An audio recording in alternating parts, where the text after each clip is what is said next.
Doctor Shyamaprasad মুখার্জির ১২৫তম জন্ম জয়ন্তীতে ইতিমধ্যে ৬ জুলাই পশ্চিমবঙ্গ সরকারের পক্ষ থেকে এবং ভারত সরকারের সংস্কৃতি মন্ত্রকের যৌথ প্রচেষ্টায় আমরা এই বর্ষব্যাপী কর্মসূচির শুভ সূচনা করেছি। আমাদের ইকো পার্কের মূর্তির ভূমি পূজন এবং মিলন মেলা দেওয়ার মধ্য দিয়ে শুধু পশ্চিমবঙ্গে নয়, গোটা ভারতবর্ষব্যাপী এই বর্ষে নানান কর্মসূচি ভারত সরকারের পক্ষ থেকেও নেওয়া হয়েছে, যাকে আমরা স্বাগত জানাই। পশ্চিমবঙ্গে রাজ্য সরকারের পক্ষ থেকে ইতিমধ্যে আপনারা নোটিফিকেশন পেয়েছেন যে ৬ জুলাইয়ের আগেই আমরা মুখ্যমন্ত্রীর সভাপতিত্বে একটি সরকারিভাবে কমিটি তৈরি করেছি। সেই কমিটির প্রথম মিটিং আজকে আমাদের সচিবালয়ের সভাগৃহে অনুষ্ঠিত হলো দীর্ঘক্ষণ ধরে। এই কমিটিতে অর্থমন্ত্রী সহ রাজ্য সরকারের একাধিক মন্ত্রী, বিধায়ক, প্রতিনিধিরা আছেন। মুখ্য সচিবের নেতৃত্বে আধিকারিকরা রয়েছেন। ভারত সরকারের একাধিক দপ্তরের আধিকারিকরা রয়েছেন।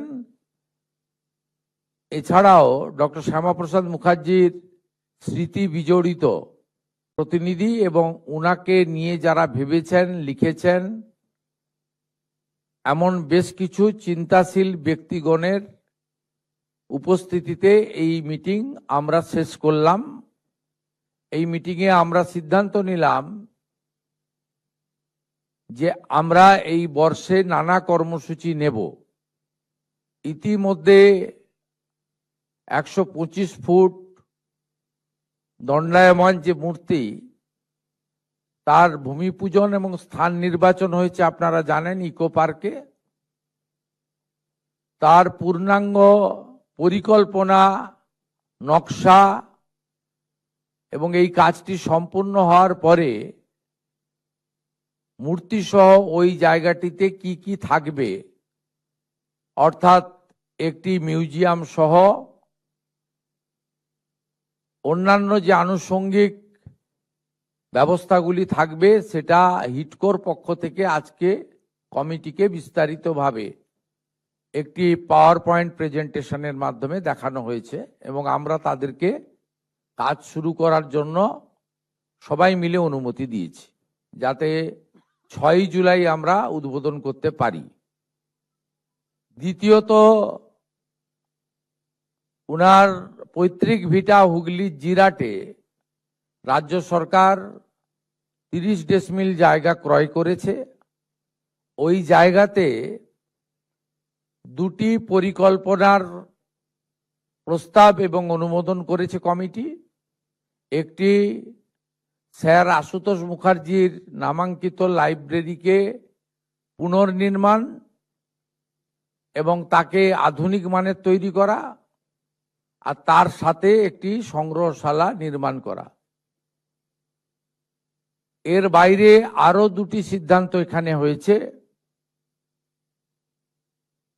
স্কুল এডুকেশন ডিপার্টমেন্ট স্কুল থেকে ইউনিভার্সিটি পর্যন্ত সিলেবাসে ডক্টর শ্যামাপ্রসাদ মুখোপাধ্যায়ের দেশ এবং পশ্চিমবঙ্গের জন্য কন্ট্রিবিউশন এবং শিল্প শিক্ষামন্ত্রী হিসেবে স্বাধীন ভারতে তার যে সুদূর প্রসারী উন্নয়নমুখী চিন্তাভাবনা, গঠনমূলক কাজ তুলে ধরার একটা প্রয়াস সিলেবাসের মধ্য দিয়ে বর্তমান প্রজন্ম এবং আগামী প্রজন্মকে জানানোর সিদ্ধান্ত হয়েছে এবং আগামী শিক্ষাবর্ষ থেকেই যাতে আমরা পর্যায়ক্রমে এটা চালু করতে পারি, দ্রুততার সঙ্গে সেটা করার সিদ্ধান্ত হয়েছে।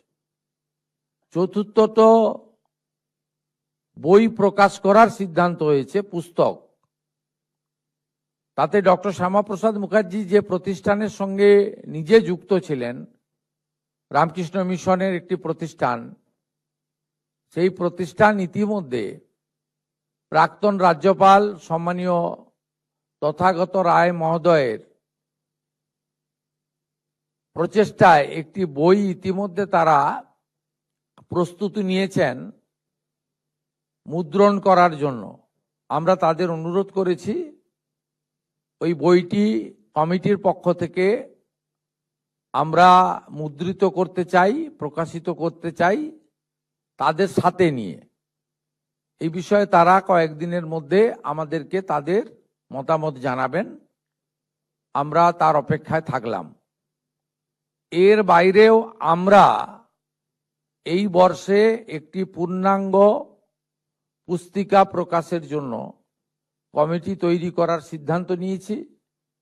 পশ্চিমবঙ্গ সরকারের মাস এডুকেশন এবং লাইব্রেরি দপ্তরকে এর নোডাল করা হয়েছে। সদস্যদের মধ্য থেকে যারা ইচ্ছুক তারা প্রতিনিধিত্ব করবেন এবং আমরা এই বর্ষে একটি পূর্ণাঙ্গ পুস্তক বাংলা এবং ইংরেজিতে প্রকাশ করার সিদ্ধান্ত নিয়েছি। প্রাথমিকভাবে এই সিদ্ধান্তগুলো হয়েছে এবং আমরা এমনভাবে এই বর্ষকে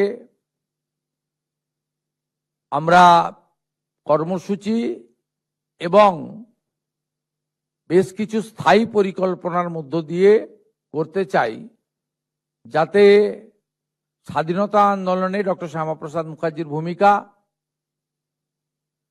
পশ্চিমবঙ্গ সৃষ্টি করার ক্ষেত্রে ডক্টর শ্যামাপ্রসাদ মুখার্জির ভূমিকা, পরবর্তীকালে শিল্প শিক্ষামন্ত্রী হিসেবে তার ভূমিকা এবং কাশ্মীরের ক্ষেত্রে তার যে উল্লেখযোগ্য ভূমিকা, পরবর্তীকালে তার যে আত্মবলিদান এবং কেন আজও তার চিন্তা ভাবনা প্রাসঙ্গিক, নতুন প্রজন্মের কাছে দেশপ্রেম, জাতীয়তাবাদ, রাষ্ট্র সর্বোপরি, এক ভারত শ্রেষ্ঠ ভারত এবং 2047 মাননীয় প্রধানমন্ত্রীর নেতৃত্বে বিকশিত ভারতে ডক্টর শ্যামাপ্রসাদ মুখার্জির ভাবনার প্রকাশ ঘটুক, এটাই আমাদের এই বর্ষের মূল চিন্তা ভাবনার মধ্যে, লক্ষ্য উদ্দেশ্যের মধ্যে থাকবে।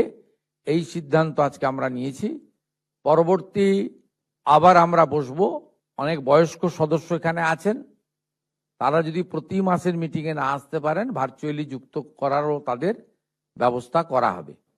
এবং আমাদের তথ্য সংস্কৃতি দপ্তর রাজ্যের ক্ষেত্রে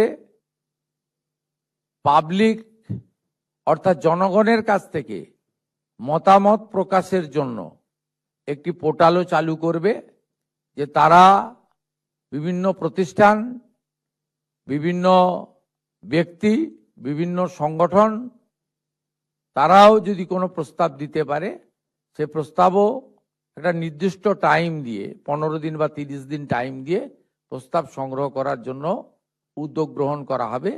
এই বিষয়গুলি আমরা জানালাম আপনাদের মাধ্যমে পশ্চিমবঙ্গবাসীকে।